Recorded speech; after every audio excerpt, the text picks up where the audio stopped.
민주당 대학생위원회 조원영입니다. 반값 등록금 2011년의 요구는 정말 너무 높은 반값 등록금 때문에 생존 위기에 몰린 20대 청년 학생들이 참다 못해 거리로 나와서 자신들의 최소한의 권리를 요구를 하는 것이었는데, 검찰, 법원은 물론이고 지난 밝혀진 바에 따르면 국정원까지도 나서서 이것을 반값 등록금에 대한 요구를 차단하려는 그런 공작을 추진했던 것이 밝혀졌습니다. 지난 올해 5월 19일 민주당 진선미 의원이 이제 통화한 문건에 따르면 국정원이 지난 2011년 6월에 국민들의 어떤 반값 등록금 요구를 차단하려는 그런 계획을 세웠다라는 것이 밝혀졌습니다. 문건에 따르면 2011년 당시에 이제 거셌던 그 등록금 인하 요구를 야당과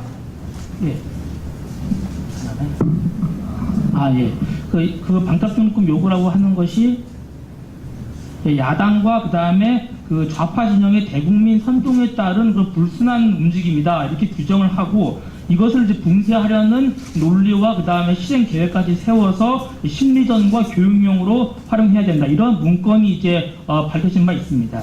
이것은 이제 국정원이 국가안보와 관련한 정부활동이라고 하는 그 본연의 임무에서 벗어나서 정치 일반에 개입하고, 그다음에 시민사회에 어떤 정당한 요구를 탄압하려고 하는 그러한 것이라고 볼 수가 있습니다. 지금 국정원은 그래서 이번 그 대선 개입과 또 마찬가지로 민주개혁 세력이 일본의 어떤 민주주의 헌정체제에 전혀 부합하지 못하면서 아직도 그 옛날 권위주의 시절의 인식과 행태를 답수하고 있다, 이렇게 저는 생각을 합니다. 주목해야 할 것은 이 문건에 드러나듯이 정치적 중립을 지켜야 할 정부기관이 국정원이 정권의 비판적인 입장을 가진 뭐 야당이나 시민단체, 학생들을 모조리 이제 종북 좌파로 도매금을 해서 상당히 정치적인 증오와 탄압의 대상으로 삼고 있다는 것입니다. 지금 최근 사회적으로 이제 일명 이제 일배 현상이 크게 논란이 되고 있지 않습니까? 그러니까 보수 정권 10년을 거치면서 우리 사회에서 합리적인 우리 사회의 변화와 또 개혁을 주장하는 야당이나 뭐 시민사회, 또 진보적 정치 세력을 모두 이 종북이라고 하는 상당히 이제 모호하고 추상적인 그러한 세력으로 다 몰아서 비이성적으로 공격하고, 이러한 구조적인 움직임이 상당히 눈에 띄게 확대가 되었고, 또 대학사회 내에서도 기존의 이제 대학생들이 어떤 정치적 무관심이라든지 냉소 이런 것이 팽배했었는데, 이런 것들이 오히려 어떤 긍정적인 참여와 소통의 어떤 방향이 아니라 일배 같은 극단적인 증오의 정치, 비논리의 정치로 흘러가면서 지금 심각한 문제가 발생하고 있거든요. 지금 이 국정원 문건에 나타난 그 정부 당국의 어떤 시각과 논리는 일배와 마찬가지로 어떤 그 정치적 반대 세력, 자신의 정치적 반대 세력을 모조리 반국가 세력, 불순 세력으로 적대시하는 그러한 어떤 사회적 정책 풍조를 도장하려고 하는 그런 위험한 의도가 좀 담겨져 있다고 생각을 합니다. 특히 인권의 시각에서 보자면 이것은 심각한 대학생들에 대한 인권 침해이죠. 그러니까 민주시민이라면 당연히 어떤 표현의 자유, 그다음 정치적 참여의 권리와 그다음에 또 대학생이라면은 마땅히 합리적인 그 대가를 지불하고 그 교육을 받을, 고등교육을 받을 권리가 있습니다. 그래서 생존 위기에 몰린 대학생들이 정당하고 평화적인 방법을 통해서 자신들의 권익을 요구하는 것을 상당히 정치적으로 그다음에 그 심지어는 이제 반국가적인 어떤 논리이고 그다음에 국가의 어떤 그 기반을 흔드는 그러한 불순한 논리라고 이제 곡해를 해서 탄압의 대상으로 삼았다고 하는 것은 그래서 민주사회에서 있을 수 없는 논리라고 생각을 합니다. 그러니까 민주주의 사회라고 하는 것은 당연히 어떠한 하나의 사안을 두고 반대와 찬성이 첨예하게 논쟁을 하고 대립이 있을 수 있는 것인데, 정부 당국과 반대하는 논리는 무조건 국가에 반하는 것이고 상당히 종북이고 좌파이고 이런 식으로 논다는 것 자체가 민주시민의 기본적인 인권에 대한 인식이 없다, 정부 당국이 그러한 것이라고 볼 수가 있고요. 그래서 국정원은 한국 사회에서 어떤 시민사회와 그다음에 개혁적 야당이 성장해서 상당히 성숙한 민주주의가 자리 잡는 것을 심각하게 저해를 하고 있다. 또한 청년 학생들의 정치 참여가 다시 좀 활성화되는 것을 지금 근본적으로 저해를 하고 있다, 이렇게 생각을 합니다. 두 번째로는 국정원의 이 같은 공작이 단순한 계획에서 그친 것이 아니라 실제로 상당히 교묘하고 조직적인 형태를 띠는 공작 정치의 형태로서 실제로 나타났다는 것입니다. 지난 5월에 역시 그 민주당 정청래 의원이 자신의 페이스북에서 제기한 바에 따르면 실제로 국정원이 이 문건을 작성한 다음에 다방면의 루트를 통해서 동원해서 반값 등록금 주장을 억누르려고 했다는 것을 직감할 수가 있습니다.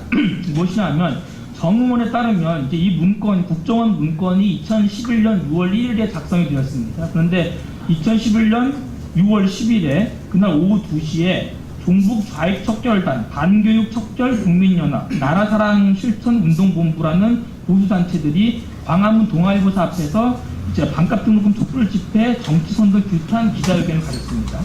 1시간 있다가 오후 3시에 광화문 동아면세점 앞에서 기독교 사회 책임, 그 다음에 선진화 시민 행동이라고 하는 역시 보수단체들이 동아면세점 앞에서 대학 등록금의 포퓰리즘적 해결 반대와 그 다음에 제2의 촛불 시도 규탄 기자회견을 갖고 성명서를 발표를 했습니다.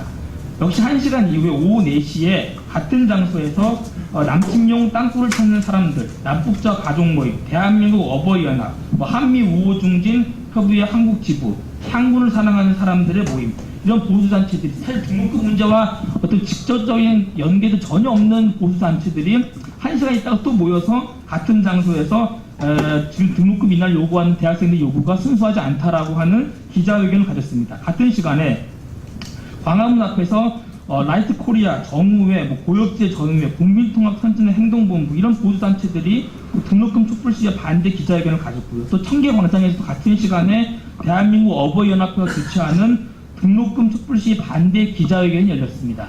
그러니까 아들, 딸, 손자, 손녀들이 등록금 너무 비싸서 거리로 나온 것을 어버이들이 나와서 이거 반대한다, 불순하다 이런 식으로 기자회견을 가진 거죠. 또 정청래 의원이 밝힌 바에 따르면 2017년 6월 이 반값 등록금 차단 문건이 작성된 그해 한 달간 포털 사이트 다음 아고라에서 그 국정원 문건에 보면은 정동현 의원과 권영길 의원의 실명이 이제 거론이 됩니다. 이른바 이제 자녀를 유학 보내놓고 반값 등록금 주장한다, 모순이다 이런 식으로 이제 반대 논리를 써왔는데 그 권영길 정동현 의원의 실명을 직접 거론한 댓글이 수십 개가 달렸고 또 반값 등록금 정책에 반대하는 글이 400개가 넘게 달렸습니다. 한 달 동안 달린 다음 아고라에 달린 그 게시물입니다.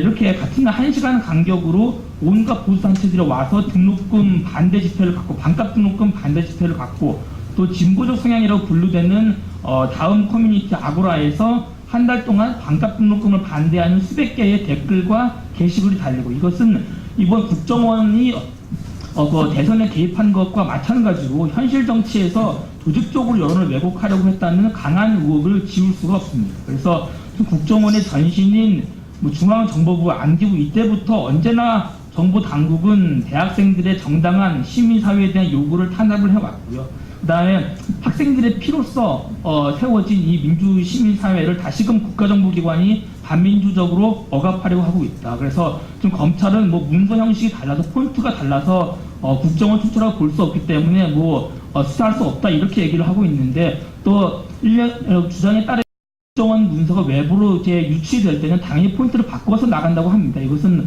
너무 소화적인 의견이고요. 그래서 수사 당국의 엄정한 수사를 촉구를 하고 그다음에 NLL 대선과 마찬가지로 이번 문서에 대한 진위를 낱낱이 가려서 책임자를 처벌하고 다시는 이런 일이 없도록 국가정보기관을 뿌리부터 개혁을 해야 된다 이렇게 생각을 합니다. 감사합니다.